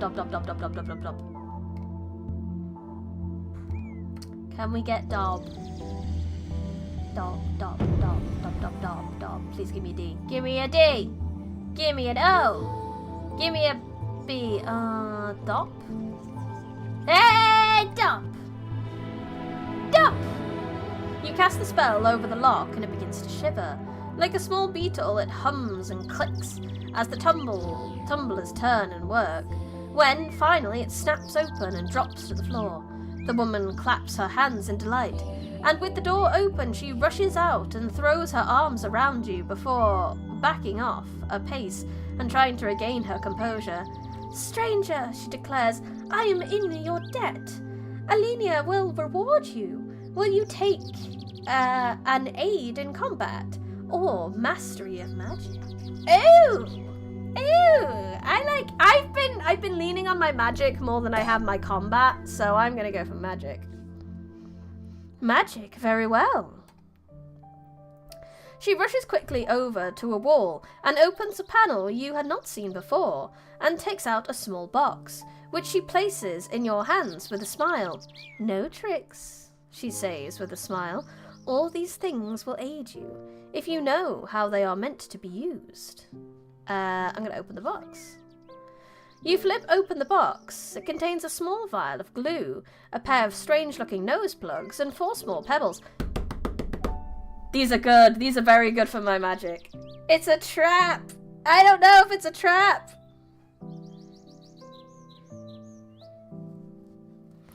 The lady has been freed. It seems there is nothing much more to keep you here and from your quest. It's probably a trap if I stay here. She'll probably be like, oh, good stranger, stay here with me forever. I'm gonna take my leave. I must be on my way, you tell her. I have many more miles to cover today. She nods, of course. Please, before you go. She holds something out. It's a bag of gold coins.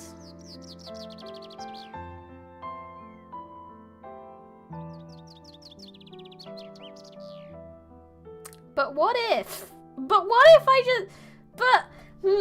This feels like a Fey trick. But what if I take it? But what if I take it? But what if I take it?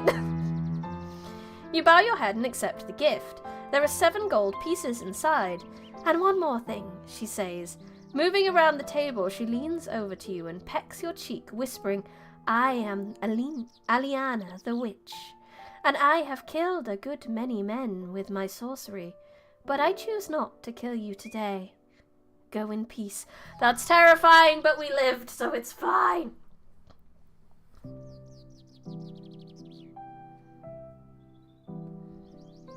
It's only a trap if it's unexpected, therefore you could never be trapped. And then she steps back and her face is as soft and peaceful as it ever was.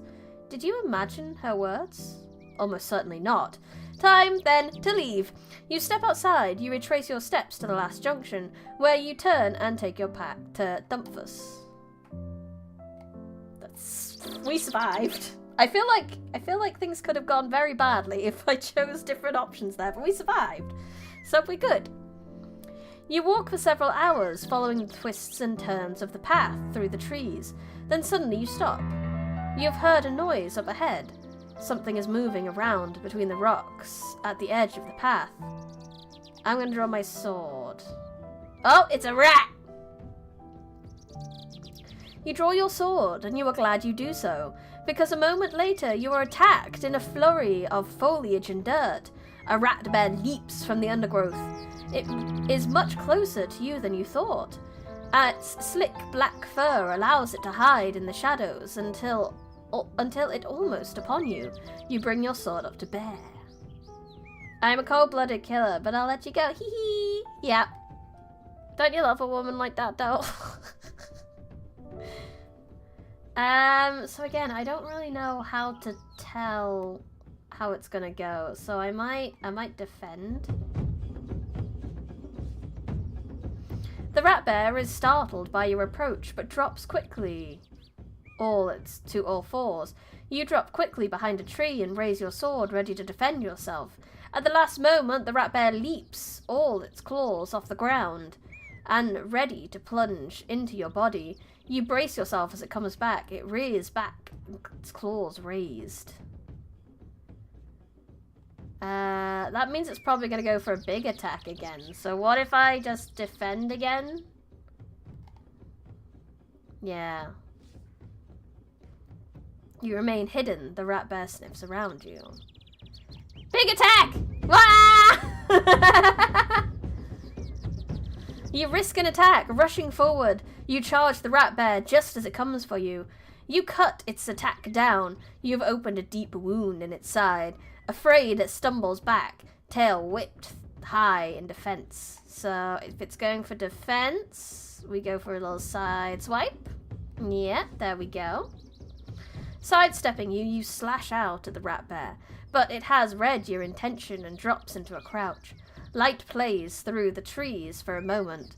The true extent of the rat bear's injuries is revealed.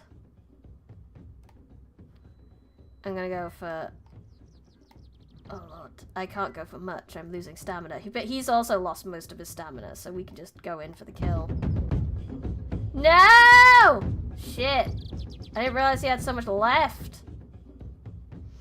The rat bear charges and leaps, and it is on you, teeth slashing claws and lashing tail. Your own attack is forgotten as you try to regain your balance. The vicious creature has wounded you and worse. It knows it. It drops to all fours and lowers its head. Defend! Fuck.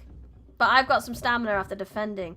Warily, you move into a defensive crouch. The rat bear stays low and tries to ram you. For a moment, it is close enough for you to smell its sewer breath. It edges back, claws raised. Cut! We're getting there, we're getting there, we're getting there. You risk an attack, standing firm. You swing a mighty blow at the rat bear, but it knocks you aside with a paw. It grunts and pushes you away.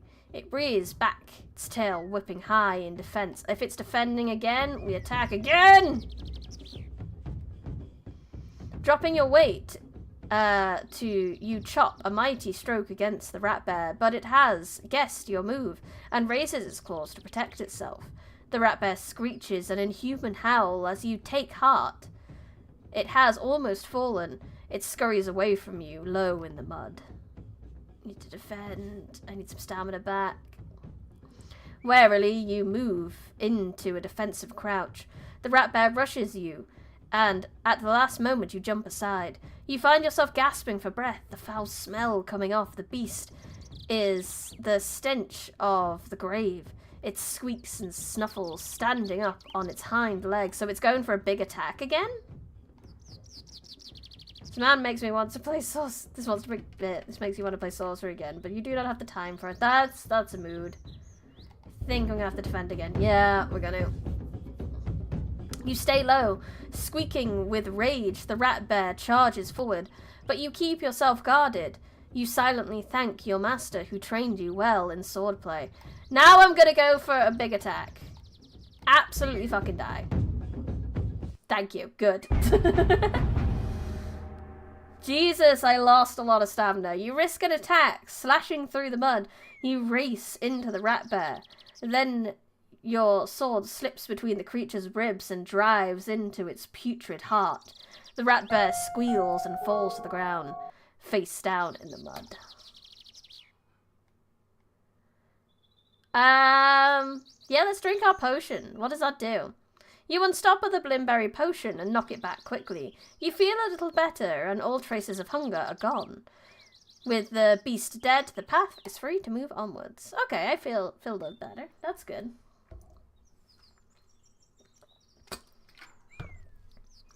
The path winds a few more times around gigantic trees, thousands of years old, and then emerges onto a sudden plain, as if the forest had been scooped away by a giant hand.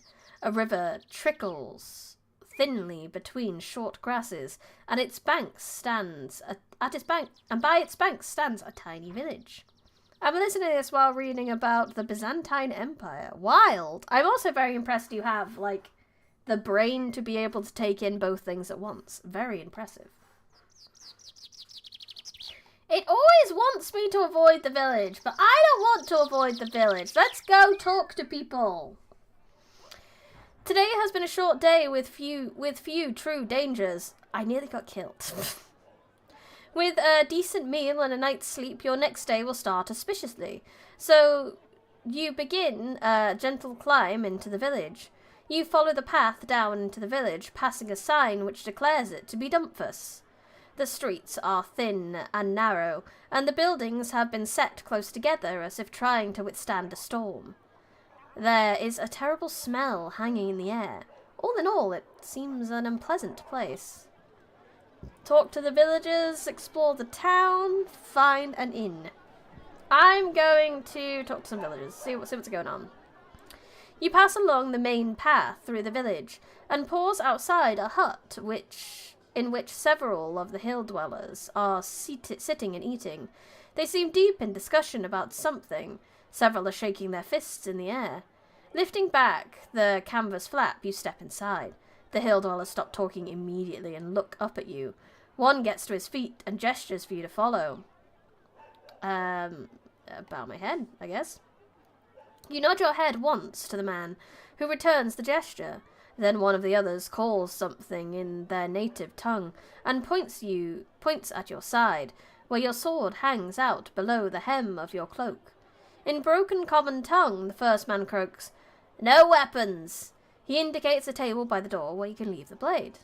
I mean, I have magical powers if things go bad, so we can leave the weapon. You unfasten your sword belt and leave your weapon on the table. The hill dwellers nod to show their appreciation and beckon you to sit with them. Then they continue their own conversation just as animatedly as before, speaking in a local tongue you cannot follow. But as they talk, they pour you a drink and provide you with food. They seem quite welcoming. Wonderful!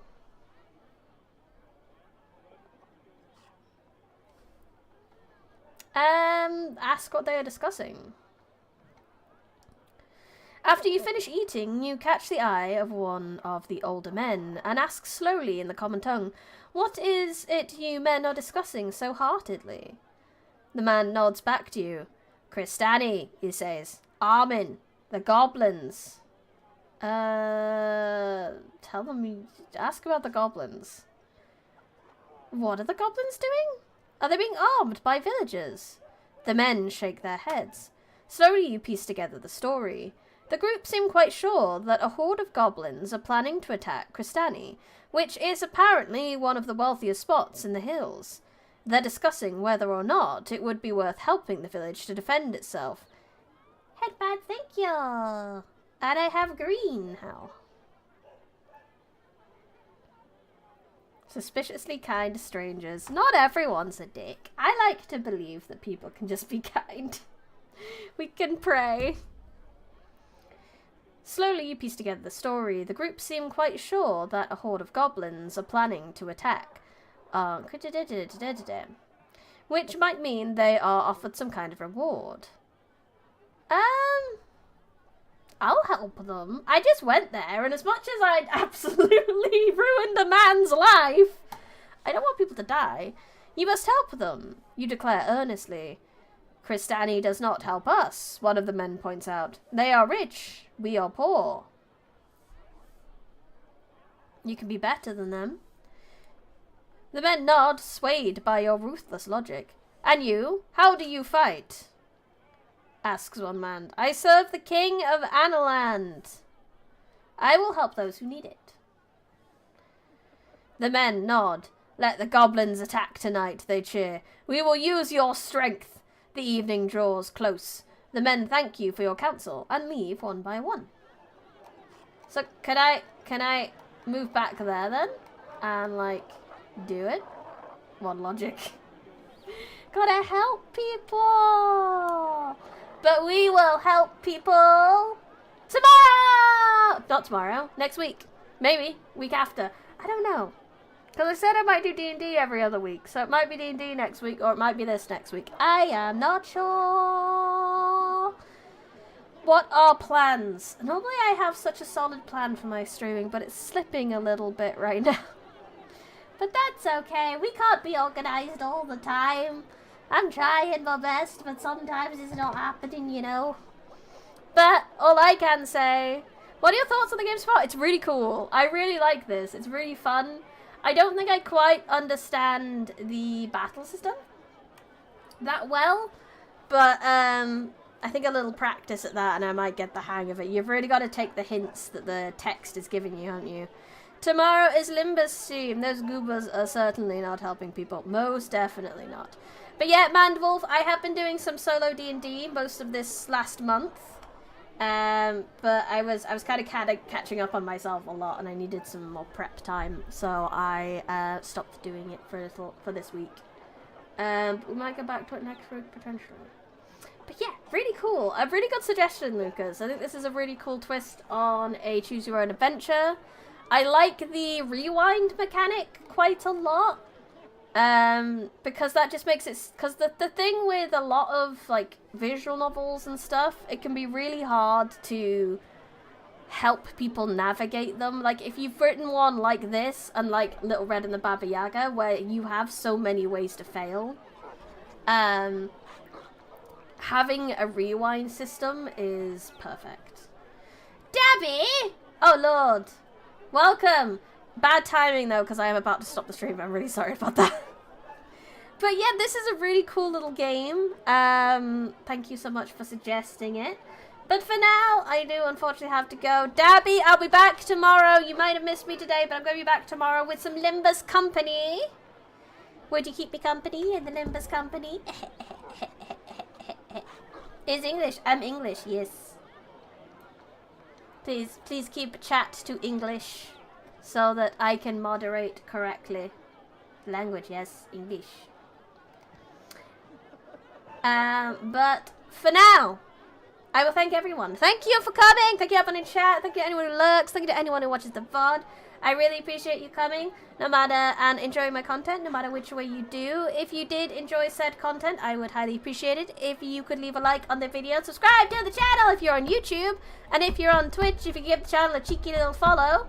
If you would like to support me in a way that would help me sustain my life and be able to save more money and just generally really appreciate if you can help me out. You can do it in many a way. You can do it via YouTube membership, where you can get emotes, exclusive streams, Discord channel, merch discounts. Most importantly, do you know what I launched today? Do you know what you can get on the on my merch website, www.bridierosmith.co.uk? Let me just get you the picture of my glorious creations. Potatoes! Look at my potatoes! I made some crochet potatoes. Da da da da! So these potatoes are available on my website for £25. It's free. That covers the cost of the postage as well. So do not worry about postage. It's all covered in the cost. They are 25 to 30 centimeters tall. They are very soft and squishable and eatable, but please do not try to cook them because they are in fact filled with plastic. Guys, I'm really glad you guys are getting along in Spanish, but please, like I said, keep English in the chat, please, because I need to keep track, because not really many of our mods use can speak English. So please can speak anything other than English. Are they tubercles? They are crochet. They are crochet potatoes. But yeah, go to www.brandyrosemith.co.uk. Microplastics. Oh heck yeah, you've got your lifetime's worth of microplastics if you eat one of these guys. But they're all very worried looking potatoes because.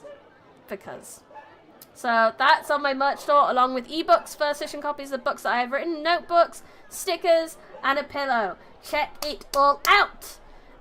You can also join my Patreon where you get short stories, exclusive streams, merch discounts, and free books. 5 potatoes. Yes, these are the only potatoes. Mandwolf, seriously, get back into English, or I will have to do some timing out and some punishing. Please stick to English. I am serious. It is a rule. We gotta be able to keep track of you guys and what you're saying without having to use Google Translate.